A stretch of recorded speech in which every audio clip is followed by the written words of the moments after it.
Hi everyone, Denise Hahn here for Graphic 45, and this week we're teaming up with Scor Pal, and I really love making treat boxes and gift boxes with my Graphic 45, so today I'm going to show you one of the easiest ones there is to make. It so easy.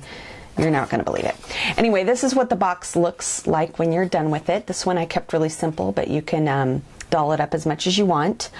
So the first thing you're going to want to do is get your Scor Pal out. I have long lost my little bone folder here, so I use this stick. But, you know, hopefully you still have yours. I cut out a simple strip of 4x12 paper, so this is, you know, from one sheet you could make 3 of these boxes. And another little trick that I've been using a lot is I've been sewing and using my water soluble ink pen, and I'm like, why haven't I not been using this on paper? It's great because you can make marks on your paper and then it'll just disappear.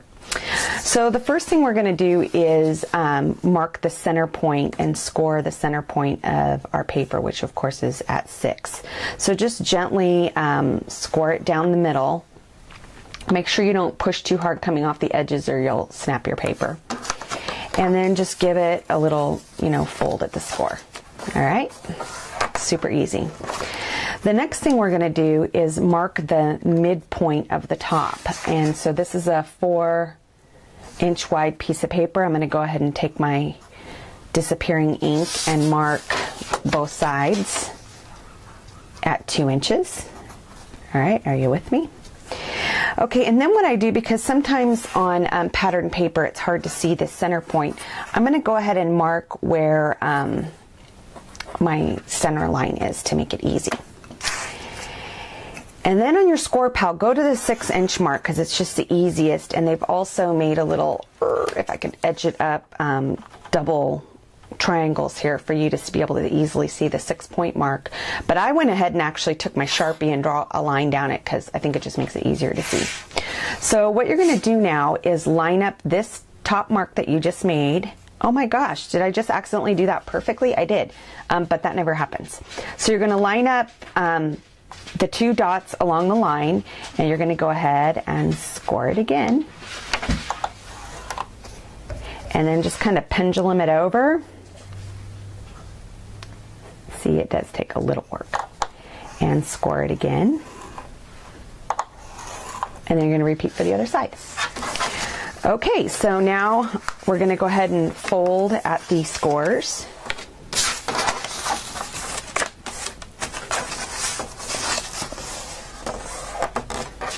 Okay, now when I flip it over, you can see there's a little bit of the white center core stock showing. A little trick I learned from one of my teenies and Rostad is she takes a little, before she folds it, a little like damp, I don't know, that's what I use, damp cloth, just a piece of paper towel, barely wetted. And when she folds it, then it doesn't come up with this little, you know, white core. It kind of stretches with it. Or you could ink it when you're done. It just kind of depends. I don't know. Sometimes like it does it, sometimes it doesn't. It will especially show up on a black cardstock. So you might want to try that little trick. All right, so you're ready for the magic? You're ready for how easy this is? Bam, you just slide it together and it's done. I mean, how easy is that? So on certain prints like this owl, you'll notice that if I flip it over, the owl's going the wrong way. So, you know, just make sure you're folding it so that it shows the way you want it to. Then I take my crocodile and squeezing it together. Just stick it in there. I thought I was going to get through one video without my dogs barking, but it's not going to happen. All right, and then all you have to do is do exactly what I did, which is run some tulle through it. And for this one, I just put one of the little... it's not chipboard, it's just a cardstock tag, and with a little foam adhesive on it. You can fill this with candy.